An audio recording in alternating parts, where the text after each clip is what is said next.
قبل ما هقول لكم على القايمة وما فيها، في 10 براها، لكن يمكن أهم الناس بتتكلم ليه كريم فؤاد خرج وليه أكرم توفيق اتأخر الدفع بيه. هما الحقيقة الثلاثة اللي جاهزين كريم وأكرم والمحمد الضاوي، ودول عملية تظبيط أحمال بدنية مش أكتر. كريم الحمد لله دخل وسجل وفاق كويس، الراجل حابب يرفع المعدل البدني بتاعه واطمن على سلامته. أكرم توفيق نفس الحكاية، لكن المسألة بالنسبة لهم عملية لسه تقنين الحمل البدني شوية، فهياخد وقت لأنه داخلين على معركة كبيرة قوي. الضاوي الحمد لله بياخد ثقة وبياخد ماتشات وبياخد وقت، برضو فكرة ان هو لاعب صغير فتظبيط الحمل البدني بتاعه مهم. عندك بقى الأربعة أو الخمسة المصابين اللي بيتأهلوا: كريم ندفد وصلاح محسن وعمرو السولية ومتولي، خلاص في الأمتار الأخيرة من البرنامج التأهيلي بتاع كل واحد فيهم. ورامي ربيعة كان عمل برضو عملية خراج بسيطة في رجله، الحمد لله هو التاني شغال في التأهيل، فما فيش مشكلة بالنسبة للخماسي ندفد وصلاح محسن وعمرو السولية ومحمود متولي ورامي ربيعة انه يكونوا جاهزين خلال ال3-4 ايام اللي جايين ان شاء الله. اذا الفريق بيكتمل. الراجل دخل او سافر للمعسكر بالقائمة الكاملة والقوة الضربة: محمد الشناوي ومصطفى شوبير، علي معلول ومحمد عبد المنعم وكريم الدبيس وخالد عبد الفتاح ومحمد هاني وياسر ابراهيم، وفي نص الملعب مروان عطية وديانج وقفشه واحمد نبيل كوكا وامام عاشور، والشحات واحمد عبد القادر وبيرسي تاو وطاهر ورضا سليم اللي بيرجع للقايمة، وفي الهجوم انطوني مودست والصاعد محمد زعلوك. وده كويس قوي ان انت بتدي فرصة للاعب صاعد ياخد احتكاك جيد مع الفريق الاول ويعوض غياب كهربا اللي بينفذ عقوبة الايقاف المحلي. رضا سليم الحمد لله حالته جيدة جدا، والراجل اطمن له من بعد الكدمة اللي كان خدها في المباراة الاولى، اعتقد كانت مباراة المصري، ومن بعدها الدنيا ماشية كويس، لكنه كان واضح انه بيتأهل كويس وبيتصبر عليه.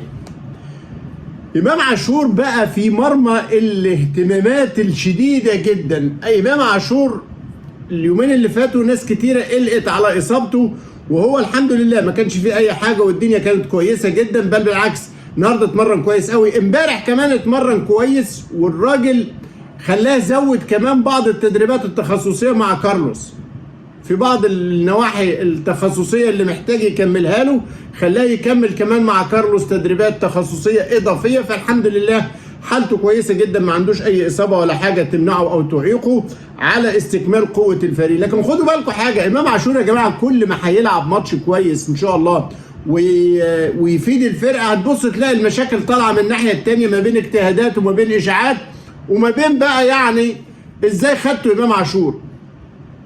واستغرب جدا انه ناس لسه فاهمه ان الاهلي خد امام عاشور من الزمالك، ويطلع حد في التوك شو ما عندوش فكره عن الامور ويقول لك ناقص تاخدوا الخطين الحمر وخدتوا امام عاشور وخدتوا كهربا، وكانه كهربا ده اصلا مش لاعب النادي الاهلي اصلا ولاعب انبي، والراجل فسخ عقده من طرف واحد وسافر بره وبقت قضيه.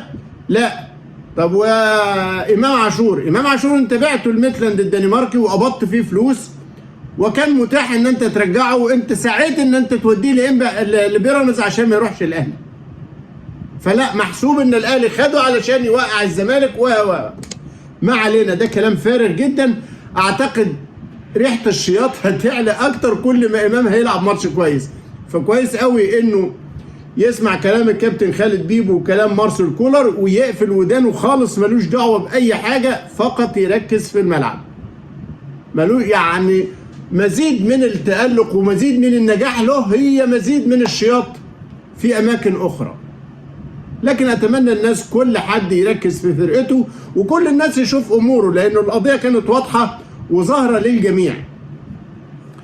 بالمناسبة الزمالك بعد ما حول تأخره لفوز على البنك الأهلي 2-1، وماليش دعوة برضه في جدل التحكيم، هيفضل الجدل ده مثار على طول. لكنه اللي استوقفني كلام أوزوريو، الراجل يعني مزاجه ناري قوي وله اراء، يعني المترجم بتاعه تجاوز فتوقف، فبدأ المؤتمر يقول لك المترجم ده زيكم مصري برضه ما تجوش عليه، واحنا ايه مين اللي جه عليه؟ يعني واحد تجاوز في حق حكم فتم ايقافه، ايه المشكله يعني؟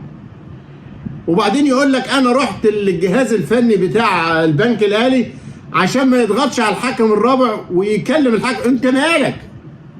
يعني الراجل ده متخصص حمايه الحكم الرابع، عمل مشكلتين قبل كده عشان حمايه الحكم الرابع، وكأن الحكم الرابع اللي بره ده هيأثر على الصفاره.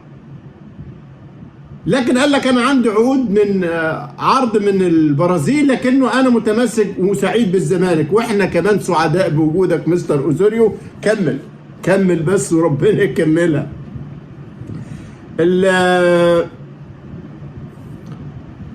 النادي الاهلي عايز اهني الاول فريق كره اليد قبل ما اقول لكم على حاجه مهمه في الكوره والجماهير.